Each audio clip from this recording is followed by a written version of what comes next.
Hello! Hi family from Nikki Channel! J'espère que vous allez bien, bonjour, j'espère que tout se passe bien de votre côté. Qui a la santé, c'est ça le plus important. Alors, je suis en train de tester une nouvelle fonctionnalité. Pas tester, mais je me suis dit, je l'ai mis par accident. Mais je me dis, ah, ça va, ça le fait. Donc là, nous sommes en train de vouloir tourner une vidéo. Je me suis dit, bon, je lancerai faire un peu mini vlog aussi en même temps. Actuellement, nous avons eu à cœur de donner une vidéo qui parle des choses, on va dire, des comportements, des mindsets. En fait, on va plus dire ça. Ce que nous avons commencé à faire après avoir connu l'un l'autre. Donc, comme Godefroy et moi, nous avions décidé de cheminer ensemble, de se marier et tout ça. Il y a des choses qu'on a pu remarquer en fonction de la situation, en fonction de plein de choses. On s'est dit, voilà, pourquoi ne pas faire ci? Pourquoi ne pas faire ça? Donc, de mon côté, il y en a plusieurs. De son côté aussi, donc on a sélectionné quelques-uns. Et on va essayer de le faire de suite. Est-ce que you are ready? Yes, I'm ready. And you? Voilà. Yes, I am ready also. Let's go. Donc, le titre de la vidéo, c'est ce que je fais aujourd'hui que je ne faisais pas avant de te connaître. Monsieur Verne. Alors, c'est à toi ou c'est moi? Je commence ou tu commences? Comment si tu veux? Non, je préfère que tu commences le temps Parce que que je... c'est moi qui l'ai invité. C'est ça. Oui, est-ce que c'est toi l'invité parce que je sens que tu es prêt. Ok. Ce que je fais, déjà, trois choses. C'est l'estime de soi, la confiance en soi et, Développe. prendre soin de soi. Et le dernier point, c'est d'être plus sage dans mes relations. En termes d'amitié et tout ça. D'accord. L'estime de soi, parce que je suis quelqu'un à l'origine qui se négligeait, qui avait très peu d'estime de ma personne, de mon corps, tout ça. J'étais déjà en surpoids, tout ça. J'avais une piètre image de moi-même. Même encore actuelle, il y a encore du travail à faire, mais bon. C'est en nette progression depuis qu'on se connaît, grâce à toi. Je le dis souvent, elle m'améliore. Chaque jour, elle m'améliore. Donc oui, j'étais quelqu'un qui avait une très mauvaise image de moi, je me dévalorisais moi-même, je suis quelqu'un qui remet toujours en doute ce que je pense. Pas forcément parce que je doute de moi-même, mais parce que j'aime réfléchir si je fais pas fausse route dans ma façon de penser, dans mes idées, tout ça. Alors tout ça, ça mettait aussi une remise en question de moi-même, tu vois. Et puisque je suis quelqu'un qui a une très mauvaise image de moi-même, forcément je me mettais plus bas que terre en gros. Et dans mes relations, le dernier point que on abordera, c'est ça, c'était que je mettais toujours les autres en avant moi-même, et moi en dernier en gros. Et ce qu'a fait Muriel, elle m'a montré en fait ma valeur. Comme elle disait toujours, tu es un diamant, c'est juste que tu as besoin d'être taillé, d'être poli, qu'on fasse ressortir ta beauté. En fait, que toi-même tu ne vois pas, mais que moi je vois, je perçois. Et ce que les autres n'ont pas perçu, moi je vais te le montrer et je vais te le montrer aux autres en gros. Et tout ça, ça a aidé à construire quelqu'un qui est plus confiant, qui prend plus soin de lui.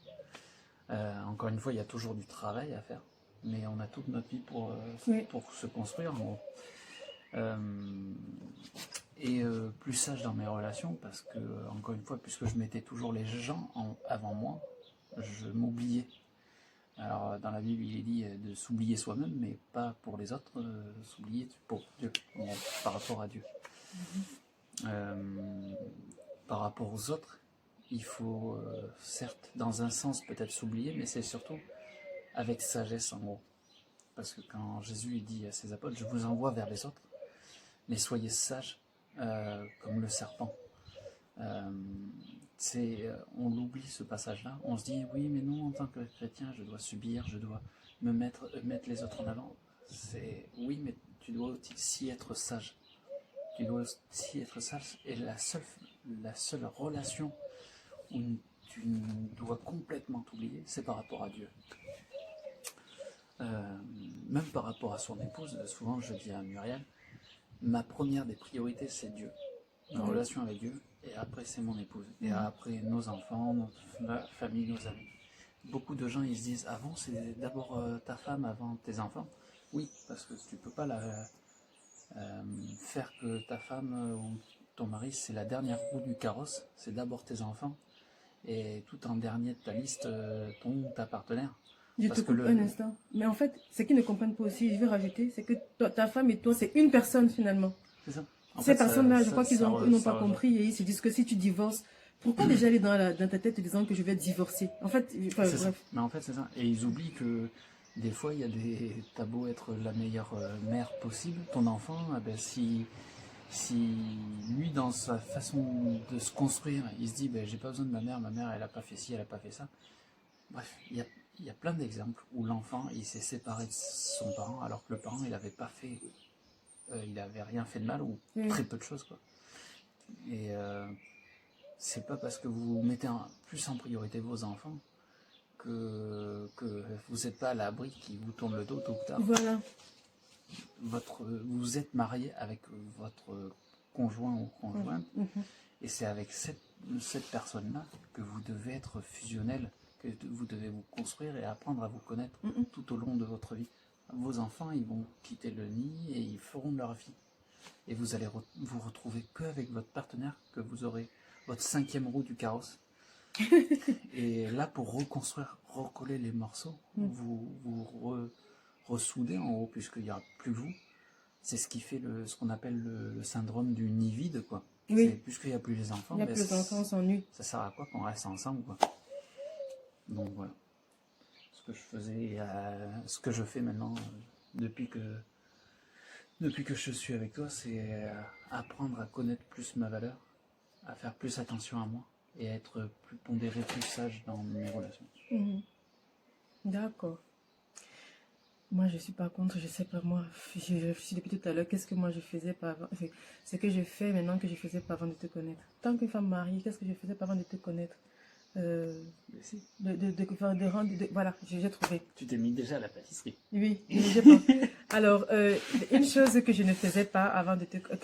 une chose que je fais aujourd'hui, que je ne faisais pas avant de connaître Godefroy. Les vidéos. C'était... les vidéos, j'en faisais, j'ai toujours fait des vidéos depuis longtemps. Oui, mais sur YouTube. Je ne mettais pas sur YouTube, mais voilà, on peut dire ça, mais c'est pas direct rapport avec toi. Ok. Donc pour moi, de ce que je comprends de ce thème, c'est des choses que je fais aujourd'hui, que je faisais pas avant de te connaître. Bon, on peut citer des vidéos de YouTube, mais pour moi, c'est pas trop ça parce que je faisais déjà des vidéos avant, sauf que je postais pas en fait. J'ai toujours fait des vidéos et voilà, c'est toujours un hobby pour moi. Toujours, voilà, les photos, les vidéos, j'en ai toujours fait depuis que j'étais même encore au lycée.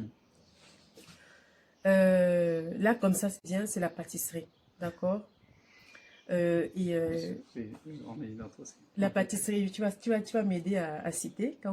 Qui est la pâtisserie, en fait, je faisais la pâtisserie. Jamais je faisais la pâtisserie quand j'étais célibataire. Ça ne me venait même pas à l'esprit d'en faire parce qu'on me disait que je suis nulle. Je ne peux pas en faire, c'est même pas possible. Mais oh là là, ça m'avait l'air compliqué. Mais sauf que j'ai eu la volonté et aussi parce que j'ai accouché. Donc avec les enfants, je me suis dit, pour le 4 heures, pour le goûter, c'est bien d'avoir des petites connaissances en pâtisserie pour pouvoir en faire avec ses enfants. Et aussi, c'est plus sain de faire la pâtisserie soi-même à la maison parce qu'on contrôle les ingrédients qu'on y met par rapport aux produits industriels. Bref, ça c'est autant de raisons. Mais en tout cas, je me suis mise à la pâtisserie et j'ai commencé à m'intéresser à la cuisine occidentale, la cuisine étrangère. Donc, je regarde beaucoup de vidéos YouTube sur la cuisine. Je teste des recettes. Ça peut être asiatique, ça peut être européenne, ça peut être américaine, peu importe. Et il apprécie vraiment cette capacité à être ouverte. Je suis tellement ouverte d'esprit et je me rends compte que je suis encore plus ouverte d'esprit depuis que je me suis mariée. Je l'ai rencontré et je fais plein de mets et il me dit tu te loupes jamais. Je dis non, c'est pas vrai. Il apprécie, il est vraiment conquis à chaque fois que je présente un nouveau mets, une nouvelle recette. Et je lui dis j'ai vu sur internet, des fois je vais chercher les ingrédients, je vais acheter, et je fais et ça donne. Il me dit c'est très bon. Du coup je note que voilà c'est une recette à répéter, bah voilà. Il y a ça. Un autre point aussi, c'est le fait pas de rendre compte, mais de considérer que, de tenir compte de l'avis de l'autre. En fait, j'étais toujours seule. Je prenais des décisions toute seule. J'ai vécu seule longtemps. Donc, si par exemple, je suis invitée à je dis n'importe quoi, j'ai envie d'aller à un séminaire, à une conférence, à un concert qui est par exemple dans une autre ville, il faut y loger pour 2-3 jours. Je ne demande pas l'avis à quelqu'un. Je prends mon ticket, je prends mon billet en tant que célibataire. En fait, allez. Tu t'es battu longtemps aussi. Parce Oui. que longtemps, tu as été toute seule à te battre, Voilà. à devoir te prendre en main. Je me prenais en main, je prenais des décisions très importantes. Donc voilà, donc c'était comme ça que je vivais. Et le fait de rencontrer Godefroy, il faut maintenant changer la façon de faire. Ouais, rétrograder entre guillemets Voilà. en termes de vitesse et prendre le temps d'avancer à la même vitesse avec ton conjoint. C'est ça. Et de ne pas seulement décider. Donc maintenant, si par exemple je suis intéressée par un événement, ou alors si je suis invitée, je ne vais pas me lancer à dire je vais aller. Non, il faut que j'attende, mon mari rentre, le soir on en parle. Et je dis voilà, on est invité. Les décisions de couple. Les décisions de couple. On en discute. Et des fois, il peut ne pas être d'accord, il a ses raisons. Il va par exemple, je prends un exemple qui est arrivé dernièrement où je voulais aller à un séminaire qui était en centre-ville de Bordeaux. Et c'était à 17h, 18h, je crois. Donc, il fallait qu'on s'organise pour les enfants, pour aller chercher à la crèche. Pour la plus petite qui est à la maison avec moi actuellement, il fallait qu'il revienne du boulot à temps pour pouvoir me relayer et que moi, je parte. Enfin, c'était compliqué. Et je lui ai dit, écoute, moi, je propose que tu vas aller chercher la plus grande à la crèche et tu reviens rapidement, tu prends le relais avec la plus petite, comme ça, moi, ou alors on se retrouve à mi-chemin. C'était trop comme ça n'allait pas avec les horaires que moi j'avais par rapport à cet événement. Et il m'a dit, moi, je propose que c'est bon. Ouais. Il réfléchissait avec moi, il voulait tellement que j'y aille, puis je me suis dit, en fait, c'est compliqué, logistiquement parlant, c'est compliqué. Il y a beaucoup d'embûches. Il y a beaucoup d'embûches parce qu'actuellement, je suis avec la plus petite à la maison. On n'a pas trouvé de place pour la crèche pour elle. Donc, du coup, je la garde avec moi. Et c'est la plus grande qui va à la crèche. Et donc, lui, revenant du boulot, l'heure à laquelle le séminaire devait commencer et l'heure à laquelle il fallait que je quitte la maison. Bref. Et donc, en fait, ça ne dépend pas que de moi. Même s'il n'y avait pas les enfants. En fait, on est à 2 dans le bateau. Donc, je ne peux plus prendre les décisions. Je me dis, allez, hop, je m'en vais. Je demande qu'est-ce que tu en penses. Il me demande ça parle de quoi, c'est quoi le thème, c'est quoi la plus-value, c'est quoi. Et même des fois il n'y a pas une plus-value, c'est juste pour pouvoir rencontrer des gens, pour pouvoir. On ne sait pas. Donc des fois il veut juste savoir et il me dit ah je le sens pas. Des fois il me dit je le sens pas. Parfois je peux voir juste comme ça, je dis ah ça a l'air bien et je me dis je vais aller et lui il me dit non je le sens pas. Franchement non. Je sais pas pour toi et des fois il me dit on va encore réfléchir. Ne nous précipitons pas. Parfois, c'est ça. Juste question de temps. Et ce qui est bien, c'est que tu valorises ça. Tu valorises mes inquiétudes, mes doutes, mes trucs comme ça. Tu dis pas, ouais, ben cool, ben moi je vais le faire quand même. Parce que là, en faisant ça, tu ferais que la parole, les impressions, tout ce qui est chez l'autre, ça n'a pas de valeur. Tu prends le temps. Tu prends le temps que l'autre soit convaincu. Tu en reparles. S'il faut attendre, laisser une nuit ou quelques jours pour en reparler, tu attends. Et c'est ça qui est bien, c'est que tu valorises ma voix. Il y a des fois, c'est moi qui suis convaincu après 3 jours, et il y a des fois, je suis toujours pas convaincu, mais ok, d'accord, bah si t'es pas convaincu, ça m'embête un peu parce que moi je voulais le faire, mais on le fait pas. Ça, c'est ce que je faisais pas avant. Je te connaissais pas avant, du coup, je faisais toute seule. Donc voilà un point. Et de se concerter sur tout. C'est pas que je demande son avis. En fait, c'est pas que je dis, voilà, si tu dis, comment je vais dire, en fait, de considérer son avis par rapport à la situation. Et ça, c'est ce que je faisais pas avant. Autre point, j'ai parlé de la cuisine. Moi, je pensais à 2 trucs, si c'est un peu télé. Ouais, vas-y, tu peux parler un peu plus fort. Le premier, c'est... c'est un peu rigolo, mais c'est... ce que tu faisais pas avant, c'est tout simplement embrasser tes bébés à toi.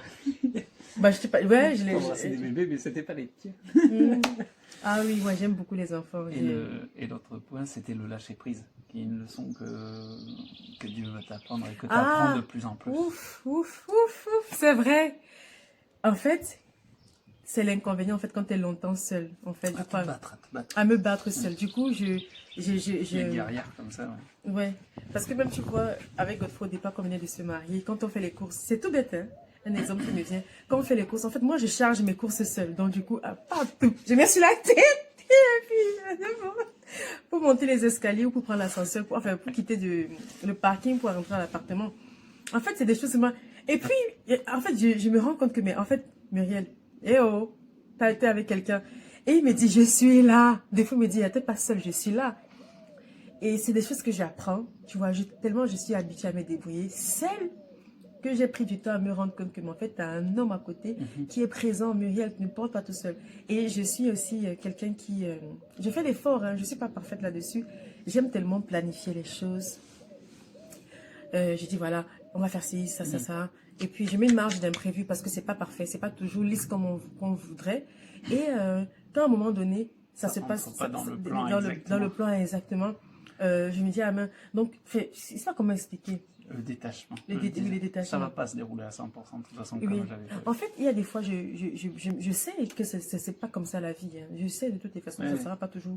Il y a des imprévus, ça va, c'est OK. Mais le lâcher prise est difficile. Maintenant, le lâcher prise. Peut-être mon mari, je vais être là à faire. Je vais m'occuper. Je me dis, pense à si. Le matin, en fait, si mon mari, si on met une caméra cachée chez nous, je crois que les gens vont mourir de rire, quoi. Parce qu'on a l'impression que je suis avec un petit garçon. C'est ça, c'est que. Enfin, généralement, c'est ça, c'est que. Nous, les hommes, on est beaucoup plus free, entre guillemets. Oui, un peu trop, des fois. Ouh là là. Ouais, un peu trop. Oui, n'oublie pas ci, n'oublie pas ça. C'est ça l'utilité du couple, c'est que on est complémentaires. Les imperfections et les bons côtés doivent s'emboîter avec l'autre. C'est ça. Bon, en tout cas, il y a ça, il y a ce côté... Moi, j'apprends la rigueur, en fait, en tant qu'homme. On apprend à être un peu plus rigoureux. Et la femme, elle apprend à être un peu plus lâcher prise. Ou inverse, en fonction du caractère de chacun, bien sûr. Mais c'est ça, on apprend de l'autre. Ah non, c'était pas évident ça. Parce que des fois, en fait, des fois, il peut me dire, je me rends compte là, par exemple, pendant plusieurs jours que oui, je suis mariée, je suis avec quelqu'un, mais quand même déjà me lever seule, ouvrir la portière de la voiture, j'attends pas qu'il vienne m'ouvrir la portière parce que qui m'ouvrait avant? Bah personne, tu vois. Bah j'ouvre la portière, je suis partie.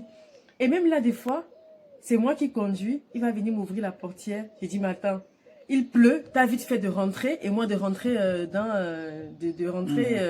côté chauffeur. Et toi de rentrer, ça sert à rien. Et lui, du coup, il va revenir m'ouvrir. J'ai dit, oh là là, j'avais pas là. Et puis il me dit, ah, mais en fait, je voulais t'ouvrir la portière. Mais moi, je tilte pas. Dans ma tête, c'est que, hé, on entre vite dans la voiture. Et bien, même quand on rentre quelque part, que ce soit un restaurant, que ce soit chez quelqu'un, que ce soit peu importe au centre commercial, en fait, il va devant pour m'ouvrir. Moi, j'ai pas l'habitude, hein. Moi, je suis déjà go go. Je suis déjà devant, partie. Parce que la galanterie, ça s'arrête pas jusqu'au mariage et après c'est bon. Non, la galanterie, c'est toute ta vie. Oui, en tant qu'homme. Amen. Ta femme, tu dois la séduire toute ta vie. Ah ça, on a entendu. Donc voilà, en tout cas, c'est ça une des choses que je fais aujourd'hui, que je faisais pas avant, c'est de réaliser que je suis pas seule. Et aussi, je parlais peu aussi de mes problèmes. Ah oui. Oui.